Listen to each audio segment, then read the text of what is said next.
The Dow at 30,000 is obviously very welcome news, and it's based on a lot of hope. The first hope, of course, was the stimulus money that came through during April, May, and June. The second hope was the vaccine, and now much more tangible news about vaccines, which really was quite incredible in terms of the speed of getting them out there, although they haven't been delivered yet. And now the third hope is based on the fact that Biden is allowed to transition, is becoming more and more seen as the real president-elect. And on top of that, he chose Janet Yellen, the former chair of the Fed, to be his Treasury Secretary.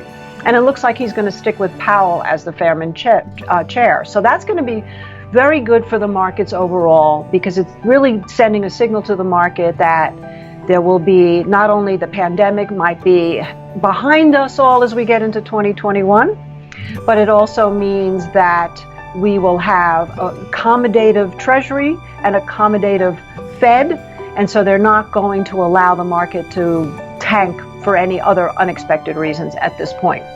Well, again, we're dealing with hope, but it's funny, when I was thinking about this morning when I was getting ready for the day, I thought, well, Disneyland and Disney World is closed. So instead, the stock market has become the Disneyland and the Disney World, and people are in the buying frenzy. They're just having a great time hanging out with Mickey and Minnie Mouse and all the characters in their minds. And whether or not that comes to an end, we don't know. There's a famous quote by John Templeton that said that bull markets die on euphoria, and that could happen. But right now, what you and I have talked about through the weeks has been the rotation into the true economic inside of the market, which is the small caps, which are flying, the retail, which is flying, and the transportation, which is flying. So that doesn't mean we couldn't have a normal correction, and I would certainly think that at this point, anybody who's sort of missed the boat is waiting for.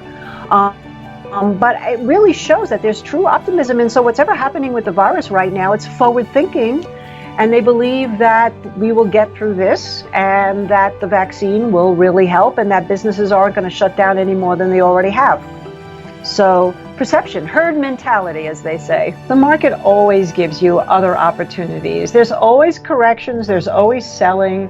There's always new headlines.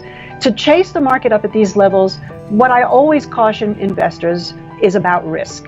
When you have a risk that is so far compared to what your potential reward is when we're in uncharted territory, means that it's a recipe for potential disaster. Now, that doesn't mean the market couldn't go up higher, but it depends on the type of investment you want to do. If you want to catch the daily optimism and be a day trader, buy in the morning if something goes up, or wait to see if things hold and then buy and then sell in the afternoon, or maybe hold a little bit overnight, fine. But if you're going to do sort of a passive investing buy and hold up at these levels, then I think that you have the risk really is what would keep you up at night, certainly would keep me up at night. Now, that doesn't mean there aren't places where you can look.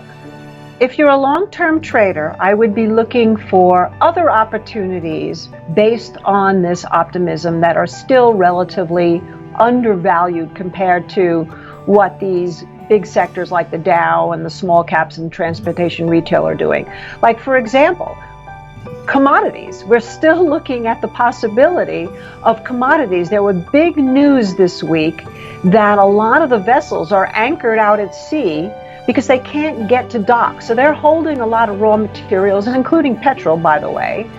You also have the Panama Canal blocked up right now. So that supply chain disruption that we have talked about for months is finally now starting to show some real physical evidence. So what does that mean? When you have supply limited and demand high, simple economics, that's inflationary. So what's still relatively cheap? We still have the food commodities relatively cheap. Of course, steel and copper have already taken up, but gold and silver have actually plunged through this because when the market has done risk on, they believe that there's no fear.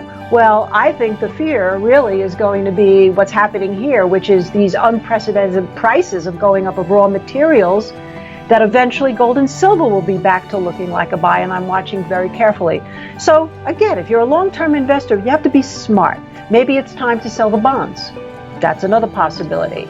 Watch the dollar. If that crashes, that's also going to be positive for commodities. If it firms up, then that's going to bring other opportunities in terms of maybe selling out some of your equities that you're making big money in. So really, right now, we're in a very strong holiday season. Everybody's happy, happy, happy.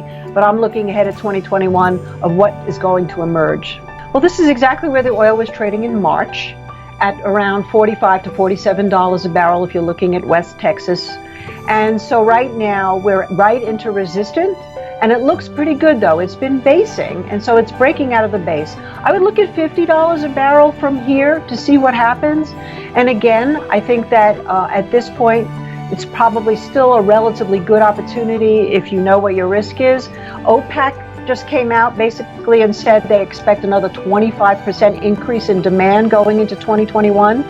So even with alternative energy, really more the focus of the Biden administration, we're still an oil economy. I would also be looking at natural gas, which is relatively undervalued, really undervalued right now compared to oil. So yeah, I don't know again if I would be buying the oil stocks up here as they're into resistance, but if they get through any consolidation at all, let's say we look at energy ETF, XLE, if it can consolidate at around 39.50, which is there's a weekly moving average there, now at least you have a risk parameter that you can use that's smart, and then catch it if it goes up for another big move, another second leg, I should say.